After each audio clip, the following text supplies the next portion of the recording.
एक दफ़ा का जिक्र है कि एक प्यारी सी छोटी लड़की थी। इसका नाम परी था।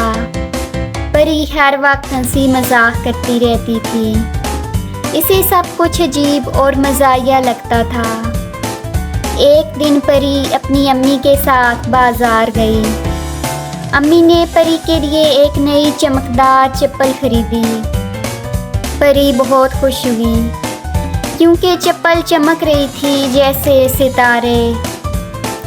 घर लौटकर परी ने फ़ौरन अपनी चप्पल पहन ली और बाग में भाग गई। मगर जैसे ही इसने एक कदम आगे रखा, इसकी चप्पल ने ज़मीन छोड़ दी और हवा में उड़ने लगी।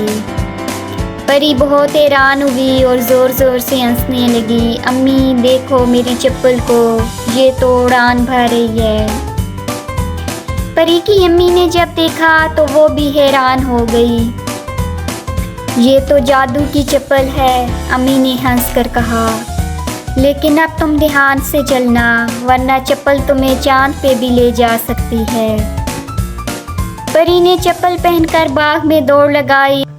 हर दफ़ा जब इसका पाँव ज़मीन से उठता, चप्पल थोड़ी सी हवा में उड़ती। परी ने सोचा कि ये तो मज़े की बात है।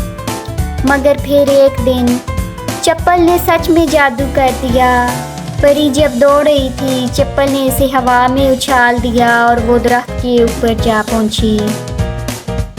अम्मी, परी ने ज़ोर से चीख कर कहा, मैं दरख्त पर हूँ, अब क्या करूँ? अम्मी ने मुस्कुराते हुए जवाब दिया, बेटा तुम्हारी चप्पल जादू की है, इससे कह दो कि तुम्हें नीचे उतार दे। परी ने अपनी चप्पल से कहा, चप्पल जी मुझे नीचे ले चलो, और चप्पल ने परी को धीरे धीरे नीचे उतार दिया। इस वाक़ये के बाद परी समझ गई कि जादू की चप्पल का इस्तेमाल सिर्फ मजाक में नहीं करना चाहिए। इसने अपनी चप्पल को अलविदा कह दिया और एक नई सीधी सादी चप्पल खरीदी।